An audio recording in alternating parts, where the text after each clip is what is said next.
What's going on, ladies and gentlemen? Welcome back to the channel. My name is Paul. This is the Leeds Therapy. Thank you as ever for stopping by. I really do appreciate it. I hope you're doing well. On the screen, you'll see all of my socials. If you could give those a follow for me, I would really appreciate it. And also as well, just as a reminder, I am on all of your normal podcast apps as well, if you prefer to listen to these dulcet tones. So, let's have a conversation in and around Leeds United 2, Manchester City 3. So, if you remember last week's video, or the last video that I did against Villa, where I said that if ever there was an advertisement for a game of two halves, that was it.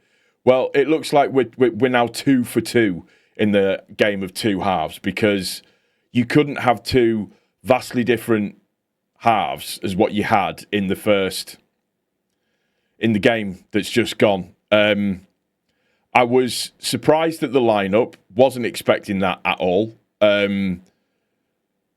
Just in terms of the personnel that was involved. So obviously we had start Perry in goal, Bogle, Justin threw me, thought Goodmanson would be there. Rodon, Struijk, then we have Ampadu, Tanaka, Gruev, James, Nonto and Nemecha. So he completely changed the left-hand side of the team. Obviously he went into great detail or pains to mention that the left-hand side of the team was what was really annoying him in terms of mistakes that were being made. So he went for it, which is, absolutely fine. I've got, no problems with that whatsoever at all. I do have a huge issue with the formation that he decided to play in the first half. For whatever reason, he decides to be wedded to this 4-3-3 formation. It's like it's a hill that he now really wants to die on for some reason, and trying to play your way out of trouble when the type of players that we have, the physicality that they can play to, the strengths that they play to, they can't do as well in this type of system. So the first goal goes in down the left-hand side within the first 60 seconds. Great. Fantastic. Give me the Vaseline. I'm going to need it. It's going to be a very, very long afternoon. And we kind of get back into the game, but there's a lot of just having to soak up so much pressure. If you pay attention to the momentum graph and everything that you'll see on the screen at some point, the momentum in the first half was absolutely woeful. We were getting pegged back, pinned in, couldn't get hold of the ball, all of the usual type of stuff. Then there is what I would term as being an absolute Hail Mary decision that Farke makes, which is the one that we've all been screaming out for to happen for months now. And that is, Farke then decides to go to 3-5-2, because he brings Biol on, he takes off Nonto, takes off James, brings on DCL as well. We're all kind of going, what the hell's going on here? Oh my God, is he doing it? He's gone to a back three. He's either lost his mind or he's desperate to try and save his job. Then look at the momentum in the second half when we move to 3-5-2.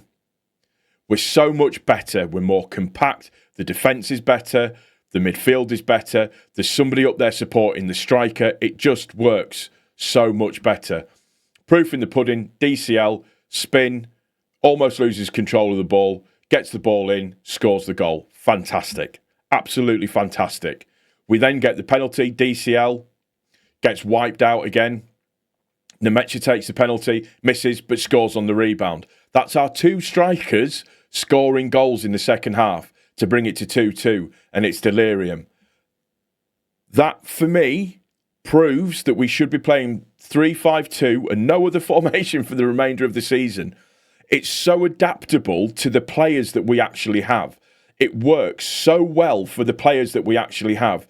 Biol, used to playing in a 3. Rodon, used to playing in a 3. Struijk is silky enough to be able to compete playing in that side, playing in a 3, and do all right.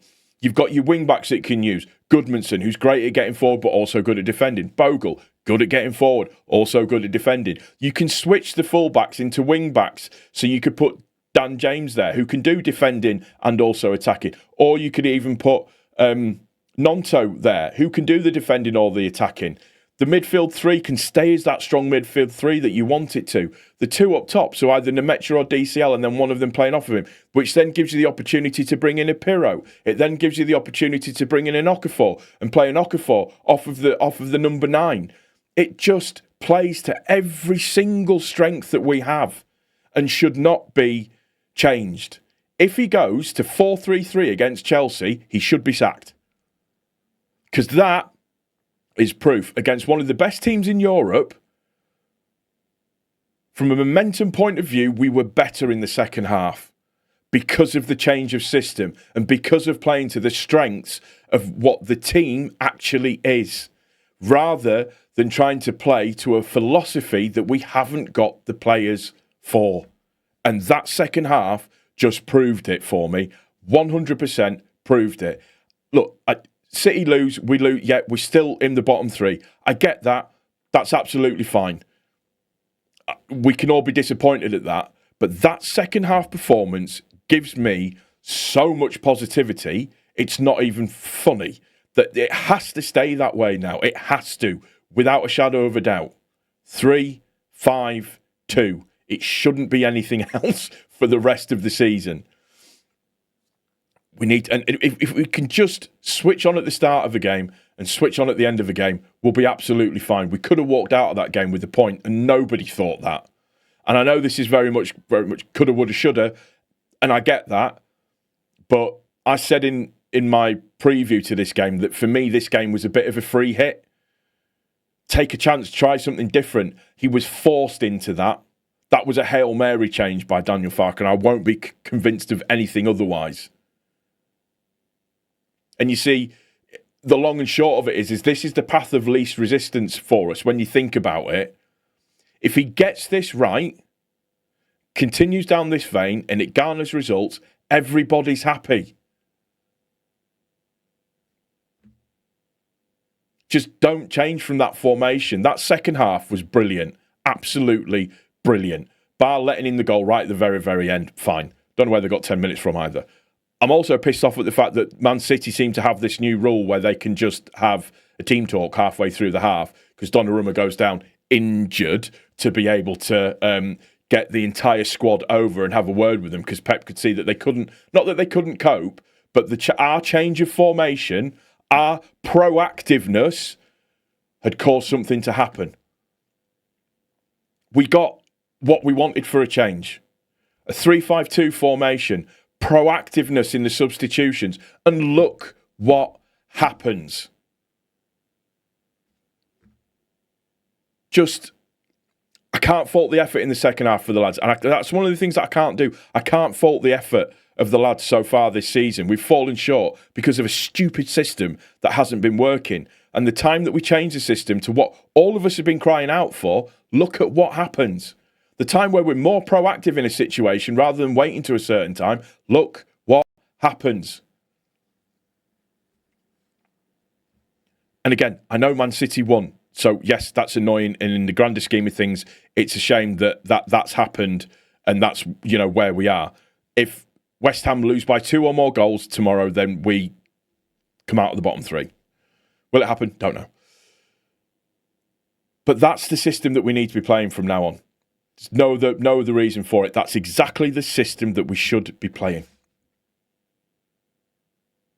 Believe me, I wanted him sacked as soon as the first goal went in because I just thought this is ridiculous. Absolutely ridiculous. Then the second goal goes in and you just think, right, well, I thought I might see a bit of fighting spirit, but it's not happening. The changes are made and look what happens. It's so much better. So much better. So, unfortunate, but I actually walk away from this game feeling more confident than what I have done in a long time. And just, there's going to be edge against Chelsea because it's Chelsea. But the boys should have a bit more pep in the step in this game on Wednesday. But he has got to maintain that formation. End of story. It's not even up for discussion now, Daniel. That's how you have to play from now on. Because it works. It plays into our players' strengths. It does what we need it to do. Brilliant. It's really weird. I'm uber positive after a game that we lose. Madness. That's going to do it for this one.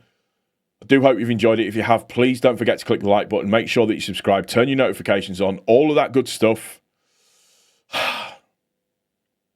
It's going to be a tough week this week. We have Chelsea coming up next, which I'm going to. So we'll see how that goes. It's at Ellen Road, under the lights. We'll see how it goes. But take care of each other. Most importantly, take care of yourself. I need to go have another lie down. We'll see you on the next one, guys. Thank you for stopping by. Cheers.